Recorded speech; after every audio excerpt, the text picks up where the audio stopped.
Et voici la vidéo règle de Colt Express, un jeu de programmation et de cow-boy pour 2 à 6 joueurs à partir de 9-10 ans. C'est un jeu de Christophe Rimbaud, édité par Ludonote. Au niveau du matériel, on commence par des éléments de train. Nous avons des jolis petits wagons comme ceci en 3D, très sympathiquement illustrés, tous différents les uns des autres, ainsi qu'une locomotive comme ça, qu'il vous faudra évidemment monter avant votre première partie, et ça prend un certain temps. Ensuite, vous allez prendre la locomotive, et vous prendrez autant de wagons tirés au hasard qu'il y a de joueurs autour de la table. Vous constituerez ensuite un train, comme ceci, avec la locomotive à l'avant, et les wagons qui correspondent au nombre de joueurs derrière. Alors là, dans mon exemple, nous allons jouer seulement à 4 joueurs, donc je vais retirer les 2 derniers wagons qu'on pourra replacer dans la boîte. Heureusement, on n'est pas obligé de les refabriquer à chaque fois, ils tiennent comme ça, tout construit dans la boîte. Ensuite, nous avons des paquets de cartes à la couleur de chaque joueur. Chacun va pouvoir choisir la couleur de son choix sur une première partie, ou sinon, vous allez récupérer ces cartes-là qui représentent chacune les personnages qui existent dans le jeu. Vous allez les mélanger et les attribuer au hasard à chaque joueur. Chacun se retrouvera comme ça avec un personnage différent. Ensuite, il récupérera, s'il lui est attribué en fait une couleur, le paquet de cartes présentant la même couleur, ainsi que son petit pion. Attention, le pion jaune ne peut pas être attribué au joueur, car c'est le pion du shérif, qui a lui aussi des cartes avec un bord orange, comme ceci. Nous avons ensuite des cartes de manche qui ont au dos, comme ceci, dessiné une locomotive. Il y a des cartes pour jouer à 5 ou 6 joueurs, des cartes pour jouer de 2 à 4 joueurs, ainsi que 3 cartes fin de manche qui serviront dans n'importe quelle configuration. Donc là, dans mon exemple, par exemple, on joue à 4 joueurs, donc on utilisera uniquement ces cartes-là, les autres seront remises dans la boîte. On va bien mélanger ce paquet de cartes et on va en tirer 4 au hasard, qu'on va placer face cachée sur la table. Et ensuite, parmi les cartes de fin, on va mélanger les 3 cartes de fin, en tirer une au hasard aussi, qu'on va placer sous le paquet des 4 cartes que l'on a tirées. Toutes les autres vont être remises dans la boîte, face cachée, sans qu'on en prenne connaissance. Nous avons ensuite des fiches de personnages, donc qui correspondent aux 6 personnages existants. Donc en fonction de la couleur qu'on a choisie ou reçue, eh bien on va recevoir cette petite fiche qu'on pourra placer devant soi. Alors, ces fiches sont recto-verso, il y en a une où il y a une case comme ceci de marquée en grisé, et une autre où il n'y a pas de case de marquée en grisé. Pour les premières parties, on va jouer en mode simple, et donc on utilisera cette face-là du personnage. Chacun va alors prendre sa pile de cartes spéciales. Alors elles ont toutes le même dos, même Excel par rapport aux autres joueurs, mais par contre au verso, nous avons un liseré qui indique la couleur du personnage. On va prendre toutes les cartes qui ont un symbole comme ceci représentant le barillet de notre revolver. Et donc on va trier ces cartes en mettant celle qui a une balle en premier, par-dessus celle qui en a 2, et ainsi de suite jusqu'à la dernière qui en a 6. Et on va placer en fait ce barillet à cet endroit-là de notre plateau de jeu. Toutes les autres cartes que l'on a, sauf notre carte de personnage, vont être bien mélangées et vont être disposées face cachée au milieu de notre petit plateau individuel. Ensuite, nous avons des petits jetons butins. Alors, nous avons d'abord des valises qui valent 1000 $, nous avons des diamants qui valent 500 $ chacun, et enfin des petites bourses, des petits butins, qui vont de 250 à 500. En début de partie, chaque joueur va recevoir une petite bourse de 250 $, et donc va la placer ensuite face cachée sur son personnage, car effectivement chacun des jetons peut être placé face cachée. Quand tout le monde a bien reçu sa bourse de 250 $, toutes les autres bourses et les autres éléments du jeu vont être placés face cachée, comme ceci. Et on va faire une distribution de ces jetons en fonction de ce qui est indiqué dans les wagons. Donc là, par exemple, 3 diamants. Donc hop, on placera 3 diamants à l'intérieur de ce wagon-là. Dans celui-ci, 4 bourses donc placées au hasard. Donc on ne saura pas la valeur de ce qu'elles ont. On les laisse face cachée à l'intérieur du wagon. Et par contre, on pose un diamant dont on sait tous que sa valeur est de 500, puisqu'ils sont tous identiques. Et on fait comme ceci pour tous les wagons du jeu. Dans la locomotive, on mettra une des 2 mallettes, qui a une valeur de 1000, je vous le rappelle, et ensuite on va rajouter le petit pion dans la locomotive qui correspond au shérif. Les jetons restants pourront être remis dans la boîte, ils ne seront pas utilisés, sauf éventuellement la deuxième mallette qu'on peut laisser ici pour le moment. Ensuite, chaque joueur va se placer dans le train, en fait, en commençant par un premier joueur. Donc on va choisir un premier joueur, imaginons que le premier on décide que ce soit le rouge, il va toujours se placer dans le wagon de queue. Ensuite, on passe au deuxième joueur dans le sens de l'aiguille d'une montre, donc là, le joueur vert, qui va se placer dans le wagon en avant-dernier. Ensuite, on passe au joueur suivant qui va lui aussi se mettre avec le premier joueur, et ensuite l'autre joueur qui se mettra ici. Si on joue à plus nombreux, ben, on continue comme ça l'alternance pour remplir les deux derniers wagons. Il ne nous reste plus qu'à mettre les cartes qu'on a sélectionnées pour les manches devant le premier joueur pour se rappeler que ce sera à lui de jouer en premier, et nous sommes prêts à débuter la partie. Alors il existe aussi un goodies avec comme ceci un petit plateau représentant des rails qui est toujours très sympathique, mais sinon on peut jouer sans, et il y a évidemment dans la boîte de base des petits éléments de décor que vous pouvez placer tout autour du train pour vous mettre un petit peu plus dans l'ambiance si vous le souhaitez, mais ce n'est pas obligatoire au jeu. Quel est donc le but du jeu? Eh bien nous sommes le 11 juillet 1899, il est 10h du matin, et l'Express de l'Union Pacific vient de quitter Folsom, au Nouveau-Mexique, avec 47 passagers à son bord. Quelques minutes plus tard, on entend des bruits de pas précipités sur le toit, puis les premiers coups de feu. Des bandits armés jusqu'aux dents, ce sont les joueurs, braquent sans pitié les voyageurs afin de s'accaparer de leur effet personnel. Mais sauront-ils garder leur sang-froid et éviter les balles?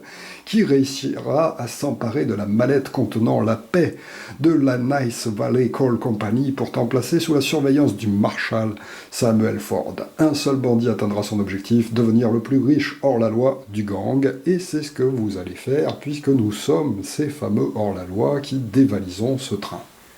Alors, comment le jeu va se dérouler? Eh bien, il va se dérouler en 5 manches. Nous avons vu qu'en début de partie, nous avons tiré 4 cartes de manche normales, plus une 5e carte de manche finale qu'on a placée devant le premier joueur. On va jouer donc pendant 5 manches en essayant de ramasser le plus de butin possible. À la fin, celui qui en aura le plus l'emportera. Pour pouvoir faire cela, eh bien, il va nous falloir jouer avec les cartes qui constituent notre petit paquet de cartes spéciales et qui nous permettront de faire des actions à l'intérieur du train. Nous avons tout d'abord cette carte-là, avec les flèches vers l'avant ou vers l'arrière, qui nous indique qu'on pourra déplacer, si on joue cette carte, notre personnage vers l'avant du train d'un wagon ou vers l'arrière du train d'un wagon. Attention, on pourra aussi par moments se retrouver sur le toit du wagon et on pourra donc ainsi avancer ou reculer son personnage en jouant une telle carte. Deuxièmement, cette carte-là avec les flèches vers le haut et vers le bas nous permettront de déplacer notre personnage pour le faire grimper justement sur le toit du train. Ou bien, s'il est déjà sur le toit du train, de le refaire descendre dans le wagon sur lequel il se trouve. Nous avons ensuite des cartes braquage, avec comme ceci des dollars de représentés. En jouant une telle carte, on pourra tout simplement récupérer le jeton de son choix dans le wagon dans lequel on se trouve. Donc s'il y a le choix entre des diamants ou des sacs, on pourra récupérer un diamant si on le souhaite, évidemment, il faut toujours essayer de récupérer ce qui rapporte le plus. Et si c'est un sac, eh bien on prendra un sac au hasard, mais sans savoir exactement quelle est sa valeur. Ensuite, nous avons l'action coup de poing. Le coup de poing, ce sera pour en venir aux mains avec les autres bandits. Si on se trouve dans un wagon où il y a un bandit, eh bien on lui donnera un coup de poing pour l'envoyer balader, soit vers l'avant du wagon, soit vers l'arrière de un wagon. Si on se trouve sur le toit, pareil, on l'enverra vers l'avant ou vers l'arrière. Alors attention, on n'a pas le droit de faire tomber les bandits adverses à l'extérieur du train, malheureusement. Donc là, par exemple, si je suis le joueur rouge et que je tape sur le joueur noir, je serai obligé de le faire partir de ce côté-là. Et en plus de ça, lorsqu'on va donner un coup de poing, eh bien, le joueur qu'on a ciblé va perdre un de ses butins. Je vais donc choisir en fait parmi les butins qui sont placés sur sa feuille lequel je souhaite récupérer mais sans regarder ce qui est marqué dessous et je le ferai tomber dans le wagon où j'ai cogné en fait l'autre joueur. Donc là en début de partie, s'il n'a qu'un jeton, je serai obligé de mettre celui-là. Mais s'il y a le choix, évidemment je choisis ce que je veux, donc de préférence ce qui rapporte le plus. Alors, attention, je n'aurai pas le droit de consulter ce butin que je fais tomber, et il tombe dans le wagon, je ne le récupère pas. Ensuite, nous avons l'action tirer. Donc là, carrément, hop, on sort les flingues et on tire sur quelqu'un, mais on ne peut pas tirer sur quelqu'un qui se trouve dans le même wagon que nous. On ne peut tirer que sur un wagon adjacent. Donc là, si je suis le joueur rouge, je peux décider de tirer dans un wagon adjacent et je choisirai sur quel personnage je tire s'il y a le choix entre plusieurs. Donc là, soit sur le rose, soit sur le vert. Attention, si je choisis l'action tirer et que je me trouve sur le toit, la visibilité est meilleure et donc je peux tirer plus loin. Quand je suis dans les wagons, je ne peux tirer que dans un wagon adjacent. Par contre, si je suis sur le toit du train, je peux tirer beaucoup plus loin jusqu'à toucher un personnage qui est dans ma ligne de vue. Ici, par exemple, comme il n'y a personne sur ce wagon-là, je peux choisir de tirer soit sur le joueur vert, soit sur le joueur rose, qui sont considérés comme étant au même endroit, en fait, sur le même wagon. Par contre, il m'est interdit de tirer sur le joueur noir parce que ma ligne de vue n'est pas dégagée. Si par contre il n'y avait eu personne comme ceci, j'aurais très bien pu tirer sur le joueur noir. Alors, lorsque je tire sur quelqu'un et que je parviens donc à le toucher automatiquement, s'il y a quelqu'un, évidemment, s'il n'y a personne d'autre sur le toit, par exemple, eh bien, je tire dans le vide et donc il ne se passera rien de plus. Par contre, si j'arrive à toucher quelqu'un, à ce moment-là, je vais prendre la carte du dessus de mon barillet de revolver. Donc là, la première, en fait, elle présente 6 balles. Ça va se transformer, en fait, en carte blessure que je vais placer face cachée sur le dessus du paquet de pioches du joueur que je vise. Et petit à petit, en fait, ça va leur rajouter, comme ceci, des cartes blessures à l'intérieur de ce paquet de pioches. Enfin, dernière carte et action possible, celle du shérif. Alors si je joue une carte de shérif, je vais tout simplement faire avancer ou reculer le shérif dans les wagons. Donc là, par exemple, comme en début de partie il se trouve dans la locomotive, je serai obligé de l'avancer dans ce wagon-là. Si à partir d'ici je rejoue en fait un shérif, je peux soit le faire revenir dans la locomotive, soit le faire avancer.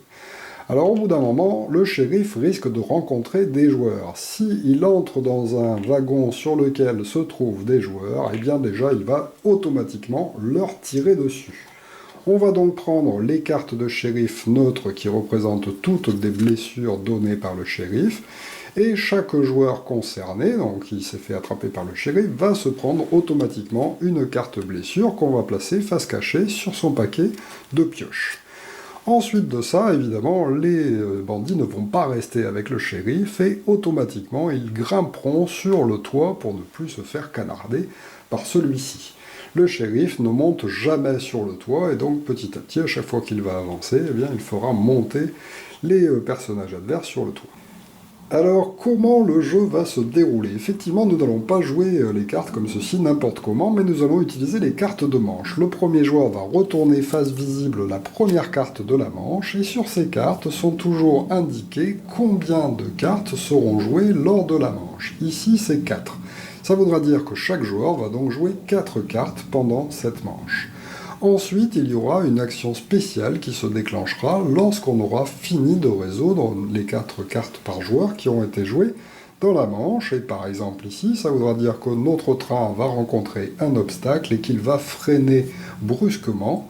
En fin de manche, tous les joueurs qui se trouveront sur le toit du train seront avancés d'un wagon en direction de la locomotive. Évidemment, si on se trouve sur la locomotive, on ne pourra pas être expulsé. Mais attention, nous n'allons pas jouer la manche avec toutes les cartes d'action. C'est pour ça qu'elles sont placées ici. On va bien mélanger ce paquet avant de tirer les 6 premières cartes de ce paquet. Et c'est seulement avec ces 6 cartes qu'il nous faudra tenter de choisir les bonnes actions pour le tour. Chacun consulte alors secrètement les 6 cartes qu'il a piochées sur le dessus de son paquet, et nous pouvons commencer le tour d'action par le premier joueur. Celui-ci va tout simplement choisir une des cartes actions de sa main, et il va la poser face visible sur un petit tas qui sera un tas commun. Donc là, j'ai eu de la chance, j'ai tiré un petit peu toutes les cartes existantes, donc je peux faire ce que je veux. Imaginons que je sois donc le premier joueur, je peux me dire, en tant que premier, autant que je tape sur le joueur qui se trouve avec moi, allez, je décide de donner un coup de poing, et forcément ce sera un coup de poing sur le joueur noir. On passe donc au tour du joueur suivant dans le sens des aiguilles d'une montre, c'est-à-dire Cheyenne, le joueur vert, qui va lui aussi sélectionner une carte de son choix et qui va la poser face visible sur la mienne, car effectivement, on n'effectue pas immédiatement les actions au moment où on joue la carte, mais on les effectuera une fois que chaque joueur aura joué ses 4 cartes de cette manche. Alors Cheyenne pourrait par exemple dire, eh bien moi je vais taper aussi, j'ai bien envie de taper sur le rose qui a priori sera avec moi. Ensuite on passe à Django qui dit, bon ben moi je me serais fait taper par le rouge forcément, mais tant pis, je vais tenter de récupérer des sous, puisque lorsque je vais me faire taper, je vais perdre ma petite bourse que j'avais au début du jeu. On passe donc à Belle qui choisit aussi une de ses cartes et puis qui dit ben moi je me serais peut-être fait taper aussi par la joueur verte parce que a priori sur la première action le joueur noir va se faire expulser ici et donc Cheyenne aura le choix soit de me taper soit de taper l'autre et je sais pas qui elle va choisir donc je pourrais dire ben tant pis. Dans le doute, je vais récupérer aussi quelque chose. Pour l'instant, les wagons sont bien pleins. On repasse alors au premier joueur qui va jouer sa deuxième carte par-dessus celles qui ont été jouées pour l'instant. Je pourrais me dire, normalement je devrais être tranquille, bien qu'il y a peut-être quelqu'un qui va me rejoindre à la suite d'un tapage, j'en sais rien, mais c'est pas grave, tant pis, je vais tenter aussi de récupérer de l'argent. On passe au joueur suivant, et chacun joue ainsi ses cartes une par une, en essayant d'anticiper sur ce qui va éventuellement se passer en fonction de ce que les joueurs ont joué. Mais c'est pas toujours très simple en fait d'essayer de deviner correctement les déplacements de tout le monde, car il y a de plus en plus d'inconnus au fur et à mesure qu'on joue des cartes. Donc là il ne nous reste plus qu'un tour, moi je décide de tirer en dernier parce que je pense qu'il va y avoir quelqu'un. La verte décide de monter sur le toit, le joueur noir décide de se déplacer, ce joueur-là en dernier décide de donner un coup de poing, elle pense avoir anticipé correctement. Une fois ceci fait, on va tout simplement récupérer le paquet d'actions, le replacer face cachée et résoudre les actions une par une. Alors on est parti. Hop, première carte, c'était le joueur rouge qui tapait sur le joueur noir. Donc Pan, il est obligé en fait de lui taper dessus pour l'envoyer sur un wagon à côté puisqu'il ne peut pas le faire tomber du train. Et par contre, Django perd le petit sac qu'il avait et qui tombe donc dans le wagon où il se trouvait avant que je le tape. Ensuite, c'est Cheyenne qui tape. Cheyenne doit taper au choix sur un personnage qui se trouve à l'intérieur de son wagon. Mais attention, il existe une capacité spéciale. Effectivement, il y a Belle qui se trouve ici. Et nous n'en avons pas encore parlé, mais chaque joueur a une petite capacité. La capacité de Belle, c'est que justement à chaque fois qu'elle pourrait être prise pour cible d'un coup de poing ou d'un coup de revolver, eh bien si il y a une autre possibilité, ce sera l'autre joueur qui se prendra en priorité. Effectivement, elle est trop belle, on n'ose pas lui tirer dessus. Donc là, Cheyenne n'a finalement pas le choix, en donnant son coup de poing, elle est obligée de le donner à Django, puisqu'elle ne peut pas taper Belle. Donc elle décide d'envoyer Django soit à l'avant du train, soit à l'arrière du train. Elle se dit qu'il a dû anticiper de partir à l'arrière du train, donc elle va faire le contraire, histoire de bien perturber la programmation qu'il avait prévue. Évidemment, comme Django a déjà perdu son premier sac, eh bien, il ne peut pas perdre encore autre chose, et malheureusement, Cheyenne ne peut pas réaliser son action spéciale, car effectivement, sa capacité est que lorsqu'elle donne un coup de poing à quelqu'un, eh bien, le sac qui tombe directement dans sa poche et ne tombe pas sur le sol du wagon. Donc attention, par contre, ça marche uniquement avec les butins sous forme de sac. Elle devra donc choisir un butin pour le récupérer. Par contre, si c'est une mallette ou un diamant, eh bien, il tombera dans le wagon normalement. Ensuite, on continue la résolution. Hop, Django avait décidé de récupérer quelque chose. Ça tombe bien, il se trouve à un endroit où il y a un diamant. Il récupère un diamant qu'il met sur sa petite feuille, face cachée. On continue par Belle, qui a décidé de récupérer aussi quelque chose. Elle décide de prendre le diamant aussi qui se trouve à l'endroit où elle est. On continue avec Tuko. Tuko a dit aussi, j'ai dit que je récupérais quelque chose. Alors ça, je me rappelle que c'est la bourse que j'ai fait tomber de Django, donc qui vaut que 250, donc tant qu'à faire, je vais tenter de récupérer une autre bourse en espérant qu'elle rapporte plus. On passe à Cheyenne, qui récupère elle aussi en fait un petit sac qui se trouve à cet endroit-là. Ensuite, Django décide de monter en fait sur le toit du train. Ensuite, nous avons Belle qui fait le même, qui monte aussi sur le toit du train. Ensuite, nous avons moi qui décide aussi de monter sur le toit du train. Puis, ensuite, Cheyenne peut se déplacer vers l'avant ou vers l'arrière. Comme elle est tranquille, elle se dit, bon, bah, tant qu'à faire, autant me rapprocher de la mallette qui vaut 1000 et qui est dans la locomotive. Je passe donc ici. On continue avec Django qui décide d'avancer ou de reculer. Tant qu'à faire, il se dit, allons vers l'avant du train. Ensuite, nous avons Belle qui a joué en fait le shérif. Elle déplace donc le shérif vers l'avant ou vers l'arrière, mais comme on n'a pas le droit de faire tomber les personnages du train, là, elle est bien obligée de déplacer le shérif vers l'arrière. Effectivement, toutes les actions jouées par les joueurs doivent être réalisées, même si ça ne nous arrange plus à ce moment-là du jeu. Ensuite, moi, en tant que Tuco, je décide de tirer sur quelqu'un. Comme je suis sur le toit du train, eh bien je peux tirer sur Belle, mais je ne peux pas tirer sur le joueur qui est derrière. La capacité de Belle ne marche pas car elle n'a personne avec elle. Si par contre il y avait eu deux personnages, eh bien elle aurait pu ne pas se faire tirer dessus et que ce soit l'autre personnage qui prenne. À ce moment-là, je prends donc la balle qui est sur le dessus de mon barillet de revolver. Ça va donc devenir une blessure que je place immédiatement en face cachée sur le petit paquet de cartes restant à Belle. Alors, dans cet exemple, Tuco ne peut pas réaliser sa capacité spéciale. Effectivement, la sienne est de pouvoir tirer à travers le plancher d'un wagon. Donc, s'il y avait eu quelqu'un sous lui, il aurait pu décider de tirer sur ce personnage au lieu de tirer sur un autre qui se trouve sur le dessus du train. Ensuite,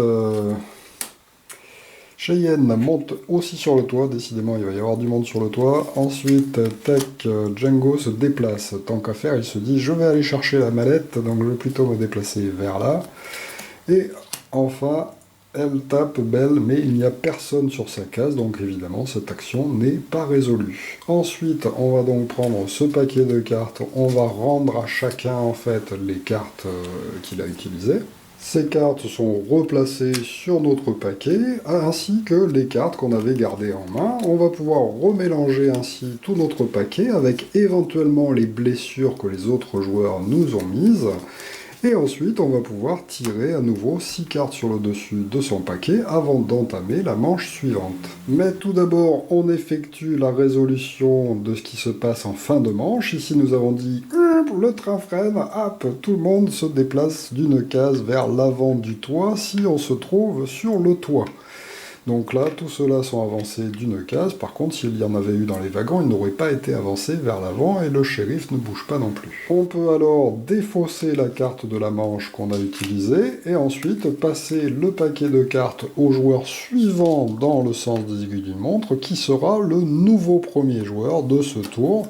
Il révèle la carte, on regarde ce qu'il va falloir qu'on fasse lors de cette manche.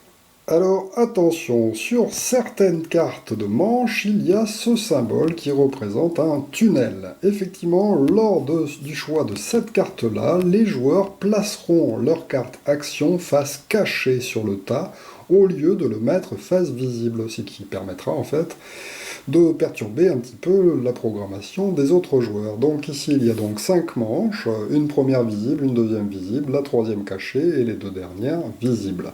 Attention, à la fin il y aura une rébellion des passagers. Tous les joueurs qui se trouveront à l'intérieur d'un wagon se prendront une balle neutre du shérif qu'ils devront ajouter à leur paquet de cartes. Alors attention, sur le placement de cartes, nous avons vu qu'on joue une carte de sa main, mais il peut se trouver aussi qu'on n'ait pas les bonnes cartes en main et qu'on n'ait pas les actions qui nous intéressent, car effectivement on n'en pioche que 6 sur le dessus. En plus, à chaque fois qu'on va piocher des cartes blessures, eh bien c'est des cartes qu'on n'aura pas le droit de jouer, et donc qui vont nous bloquer petit à petit notre main.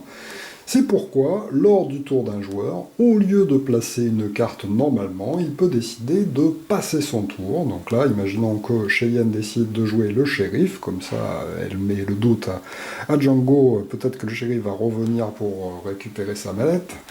Et donc Django, imaginons qu'il n'ait pas de carte shérif en main, il se dit bon ben je peux pas enlever le shérif et puis j'ai envie quand même de rester là pour tenter de récupérer la mallette. Malheureusement je ne l'ai pas, et bien au lieu de jouer, je peux décider de passer mon tour pour piocher 3 cartes sur le dessus de mon petit paquet de cartes restant.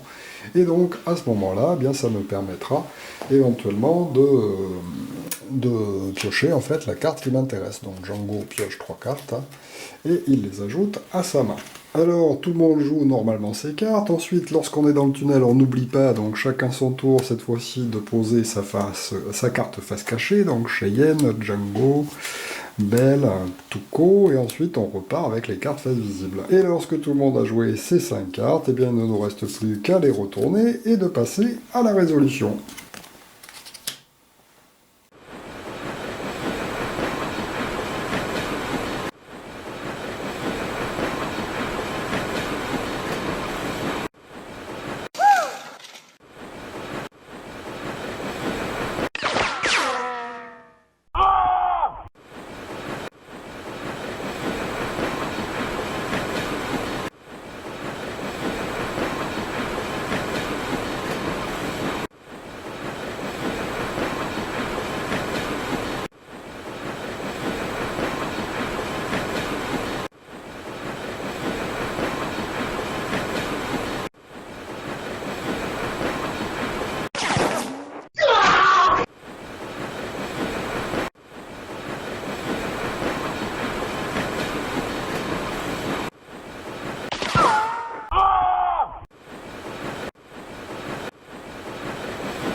La manche est alors terminée, on rend les cartes à chaque joueur qui remélange son petit paquet avec les blessures qu'il a pris, on passe le paquet au joueur suivant qui tire la première carte, et c'est reparti pour un tour, et ainsi de suite jusqu'à la fin du jeu, jusqu'à ce qu'on tire la dernière carte de manche.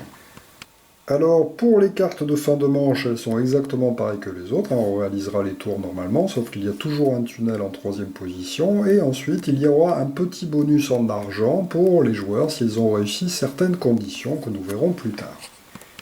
Il ne reste plus alors en fin de partie qu'à retourner face visible en fait tous les jetons que l'on a gagnés, de faire le total de tout cet argent gagné, d'éventuellement gagner les bonus donnés par la dernière carte, et attention, petite précision supplémentaire, si un joueur a réussi à se défausser de toutes ses balles au fur et à mesure du jeu, il aura le droit à un bonus de 1000 $, pour étant un des meilleurs tireurs de l'Ouest. Le joueur qui a ainsi engrangé le plus d'argent emporte la partie, tout simplement. Alors, parlons maintenant des capacités spéciales des autres personnages. Donc Django, d'ailleurs, je ne l'ai pas effectué dans mon exemple, je pense. À chaque fois qu'il tire sur quelqu'un, eh bien, il fera reculer ce personnage d'une case. Donc là, par exemple, s'il tire sur Cheyenne, eh bien, Cheyenne, pouf, elle se retrouvera ici. C'est la même chose, en fait, à l'intérieur des wagons. Ensuite, nous avons Ghost. Ghost, lui, il a comme capacité spéciale d'être assez furtif, et donc lors de chaque première carte qu'il joue, il la joue comme s'il était dans un tunnel, c'est-à-dire face cachée.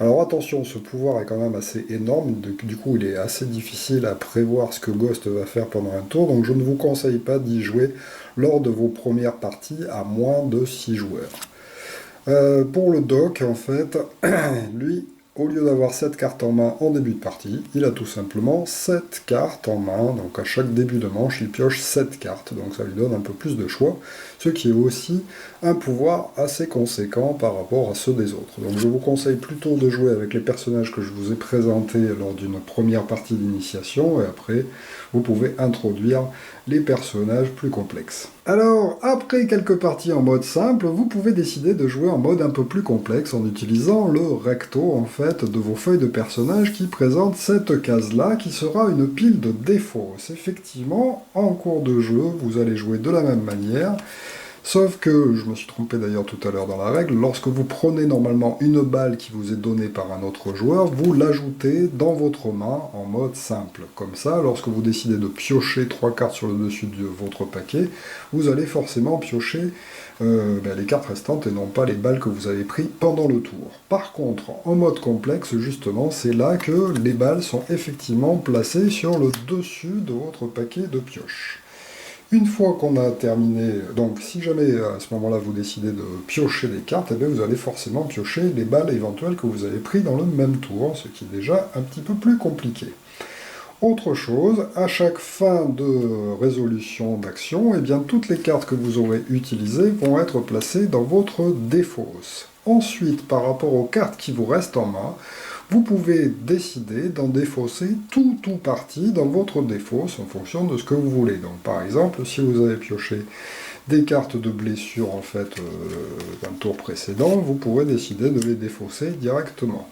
Ensuite, sur les cartes qui vous restent, vous décidez celles que vous allez garder pour la manche suivante. Donc là, par exemple, imaginons que j'ai envie de ne pas garder cette carte, je peux décider de la défausser ou de défausser les deux avant de piocher sur mon paquet de pioche pour compléter ma main à 6 cartes et avant d'entamer en fait la manche d'après. Si jamais il n'y a pas assez de 6 cartes, imaginons par exemple qu'il y ait déjà eu celle-là, qu'il m'en reste que 2, et donc il me manque encore une carte, c'est à ce moment-là que je remélangerai mon paquet avant de le replacer face cachée et que je piocherai la dernière carte nécessaire. Donc là, si je commence ma partie comme ça, je peux immédiatement défausser en fait les balles qui ne me serviront pas si je le souhaite. Et ensuite, je vais jouer le jeu comme ça. Toutes les cartes qui seront ensuite résolues seront placées là. À la fin, je décide lesquelles je garde ou pas. Je peux garder évidemment toutes celles que je veux avant de repiocher. Et comme ça fera tourner petit à petit votre paquet. Voilà donc pour Colt Express, un excellent jeu qui est à la fois un jeu de programmation et un jeu d'ambiance, assez facile à jouer, même à partir de 8 ans. En fait, si vous n'utilisez pas les capacités spéciales, vous pouvez très bien initier des enfants de 8-9 ans. Je ne vais pas vous expliquer les cartes spéciales de fin, car c'est mieux de les découvrir en jouant. Il y a un résumé à la fin de la règle de jeu qui est assez bien fait, donc c'est mieux de découvrir en fait sur ces premières parties ce que font ces fameuses cartes finales. Et puis il existe aussi une variante à 2 joueurs, en fait, où chacun jouera 2 personnages, mais elle est assez facile aussi à comprendre à la fin de la règle du jeu, donc je ne vais pas vous la présenter afin de ne pas alourdir en fait la longueur de cette vidéo, déjà ma foi assez longue pour un jeu de ce type.